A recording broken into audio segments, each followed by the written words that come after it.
Candidatos a la presidencia. En un 2x3. El poder en tus manos. Elecciones Generales 2021. Bienvenidos a nuestra secuencia, candidatos en un 2x3. Nos toca recibir el día de hoy al candidato Daniel Salaverry. Él es el candidato por Somos Perú y el símbolo que representa a su partido es un corazón, como ustedes ya más o menos conocen. Vamos a hablar con él como hemos hecho con todos los otros candidatos. 1 minuto por propuesta de temas importantes: educación, empleo y seguridad ciudadana, y luego espacio para las preguntas. Candidato Salaverry, ¿cómo está? Muy buenas tardes. Gracias por acompañarnos. Buenas tardes, Patricia. Gracias a ti. Bueno, no perdamos el tiempo porque la idea es hacerlo rápido y que haya por lo menos idea fuerza en cada una de las propuestas. Empezamos entonces con el tema de educación. Vamos a hacer una reforma profunda del sistema educativo en nuestro país, que no va a estar solamente enfocado en cerrar la brecha de infraestructura, es decir, en construir más colegios. No solamente va a estar enfocado en mejorar las condiciones de nuestros maestros a nivel de ingresos económicos, porque planteamos un aumento de 40% en los próximos 5 años para que vayan motivados a dictar clases, sino sobre todo va a estar enfocado en el estudiante, en su calidad de vida, en ver cómo se alimenta, en ver en qué vivienda vive, en que si su familia es una familia funcional o disfuncional, si a ese estudiante, a ese niño, a ese joven lo obligan a trabajar o no, ver cuál es su entorno, y para eso vamos a crear un programa nacional al más alto nivel, que se llama Programa Nacional de Bienestar del Estudiante, para que justamente psicólogos, maestros, trabajadores sociales, pero también arquitectos, ingenieros, que trabajen de la mano con el Fondo Vivienda, mejoren la calidad de vida de ese joven. Muy bien, claro. Entonces, segundo tema, el empleo. Tenemos que invertir en los sectores que son los mayores generadores de empleo en el Perú. Es decir, en el agro ha sido, es y será siendo la locomotora del empleo a nivel nacional. Hay más de 2,5 millones de hectáreas, más de 2 millones de familias que se dedican a la pequeña agricultura y que hoy en día no están produciendo nada. Necesitan capital con interés cero, necesitan capacitación, tecnología, pero también necesitan bonos para poder superar el estado en que los ha dejado la pandemia. Tenemos un shock de inversión pública en mega obras importantes como la carretera central, Majestigua 2, tercera etapa de Chaimochi, que van a generar cientos de miles de puestos de trabajo. Y también tenemos que apoyar a las MIPES, destrabando todas aquellas barreras burocráticas que lo vuelven menos competitivos, eliminando aranceles para que puedan importar, por ejemplo, maquinaria y mejorar su productividad. Las MIPES generan el 65% de la población económicamente activa en el Perú. Muy bien. ¿Y la propuesta sobre seguridad ciudadana, señor Salaverry? Tenemos una propuesta muy clara, por ejemplo, en el tema de la política migratoria, que está causando terror hoy día en el país. Vemos todos los días en las noticias cómo personas, extranjeros, que han venido al país, que han entrado de manera ilegal a nuestro país, que nadie tiene un registro de quiénes son, si se tienen antecedentes penales en sus países, si están siendo requisitoriados, cómo asaltan, roban y asesinan a nuestros compatriotas. Vamos a dar un plazo perentorio para que todos aquellos extranjeros que quieran quedarse en el Perú regularicen su situación. Y si no, los vamos a deportar en el acto. Eso también acompañado de la privatización de la concesión de la administración de las cárceles en el país. Cárceles que están llenas de corrupción. Cárceles en donde se planifican el 80% de los delitos de extorsión que van de la mano con el sicariato. Y hacer modificaciones al Código Penal para que ya no exista esa figura del hurto, que no tiene pena de cárcel por ser un delito menor, sino que todo aquel que comete un delito vaya preso. Muy bien, señor Salaverry, empecemos por algunos puntos importantes. Ir contra los venezolanos es una táctica que han usado muchos candidatos y que se está advirtiendo que puede ser una práctica xenófoba. Si los venezolanos solo representan el 0.5 del total de denuncias presentadas contra la delincuencia, ¿por qué centrar? No digo que no hay que ocuparse, pero ¿por qué centrar la propuesta en un grupo que no genera el mayor número de delitos en nuestro país? Ese es un problema ya no solamente a nivel de inseguridad, sino es un problema social, Patricia. No solamente, como te digo, generan robos, asaltos, muchos de ellos, no todos, muchos de ellos, sino que están amenazando permanentemente a nuestros compatriotas. Yo recorro los mercados por la campaña permanentemente, se me acercan los trabajadores, por ejemplo los estibadores, nos dicen que se han organizado mafias de estos extranjeros que los amenazan y les quitan los trabajos. Entonces, lo único que estoy proponiendo es poner orden en nuestro país. De acuerdo, Tenemos pero todo el derecho de saber quiénes son y si tienen antecedentes o no. Pero de 1.046.000 denuncias en nuestro país, 5.000 son de los venezolanos. No digo que no sea importante, pero ¿qué hacemos con el 1.000.000 que nos resta?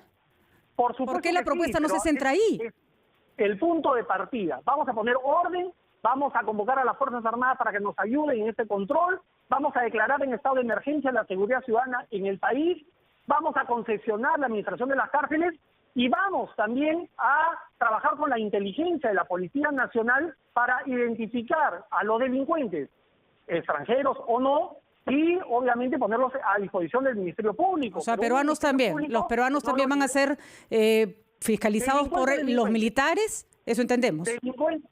Es que son dos cosas. Una cosa es la política migratoria, que si bien es cierto está enmarcada en una lucha contra la inseguridad, y otra cosa es específicamente el tema de seguridad ciudadana. En lo que es la política migratoria necesitamos el respaldo de la policía y de las Fuerzas Armadas para todos aquellos que han entrado a nuestro país y que simplemente no quieren regularizar su situación, puedan ser identificados y puedan ser sacados del país. Solo me gustaba... Ningún ciudadano del mundo puede entrar a un país, imagínate tú en Europa, en cualquier lado, y hacer lo que se le da la gana. Bueno, No los regularizar peruanos sus también hemos hecho mucho en otros países, incluso delinquir. Lo que pasa es que se lo apuntaba eso no porque significa que esté bien, eso Patricia. no solucionaría el problema. Solo quería hacer el punto Bueno, de que esa no es tu solucionaría el opinión. problema. Esa es tu opinión. Yo converso todos los días. No, señor No, Salaverry. yo- 5.767 denuncias corresponden a venezolanos, 1.000.000 Mira es tú, el resto. ustedes mismos, los mismos medios de comunicación, todos los días publican reportajes de bandas organizadas. Lo que pasa es que, señor agredan, Salaverry, asaltan a la población. y No eso es voy lo a que discutir dice Navarro. su política, me parece bien que usted se centre en eso, pero no diga que es mi opinión. Los datos dicen que el 0.5 de los delitos los cometen los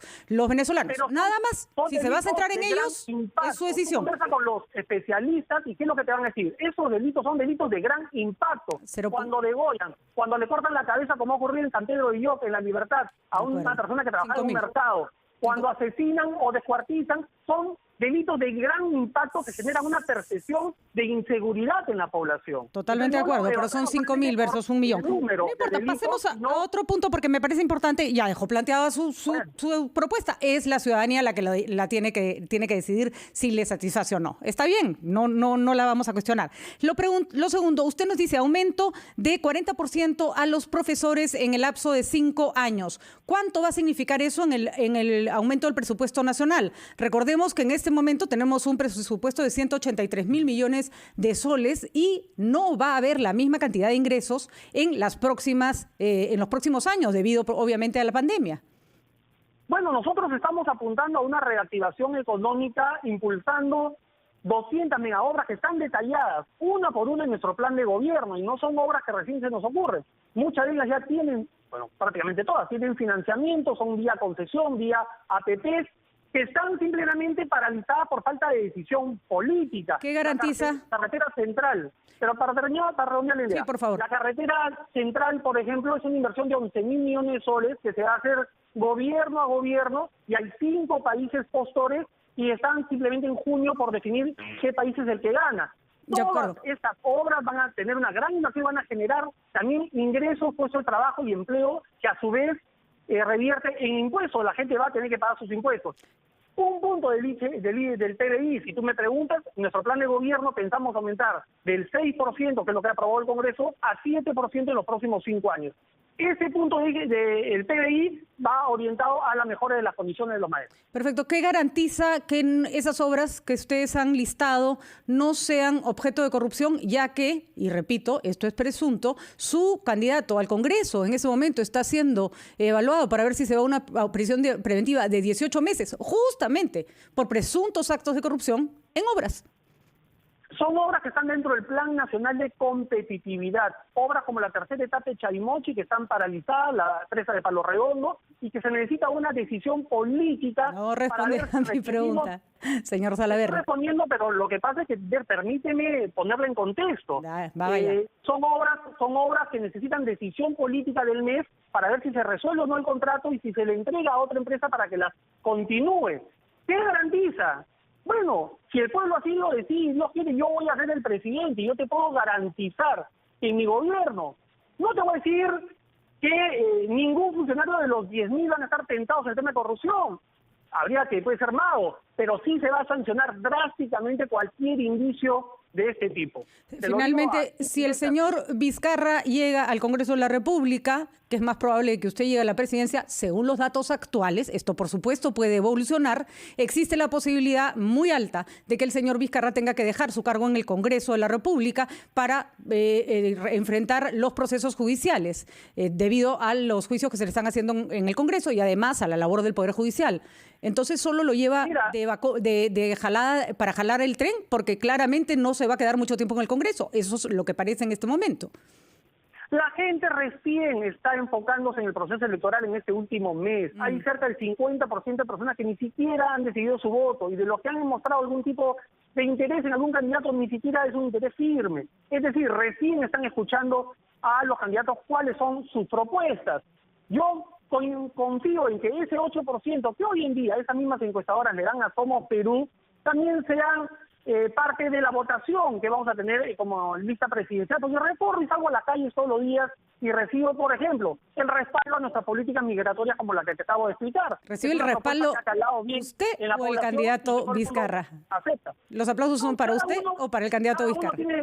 Cada uno tiene su simpatía y su votación. La propuesta de la política migratoria es de la candidatura presidencial, ¿no es cierto? Y respecto a Martín Vizcarra, yo dudo que si la jueza analiza de manera objetiva e imparcial este pedido, esta solicitud de prisión preventiva, va a llegar a la conclusión que no se cumplen los dos requisitos que se necesitan, pues el de peligro de fuga o de obstrucción a la justicia. Así que finalmente creo que va a definir descartando este pedido. Pero eso quiere decir, con esto cerramos, señor Salaverry, porque simplemente un dato objetivo, que el señor Vizcarra queda exento de la prisión preventiva, pero continúa la investigación. Hasta que no termine, no se declarará si es inocente o culpable. En el tema de fondo tiene que continuar la investigación y será el Ministerio Público, en todo caso el Poder Judicial, quien determine finalmente si hubo o no hubo delito ahí. Muy bien, señor Salaverry, suerte en su campaña. No discuta tanto en la calle. Muchísimas gracias. Intento no hacerlo, Patricia, pero bueno, siempre tiene que porque si llega a la presidencia no lo va a poder hacer, así que mejor va a ir practicando desde ahora. Toda la suerte del mundo, como a todos los candidatos. Muchísimas gracias por habernos dado su tiempo. Nos hemos pasado un poquito, pero era necesario. Son las 2:03 de la tarde.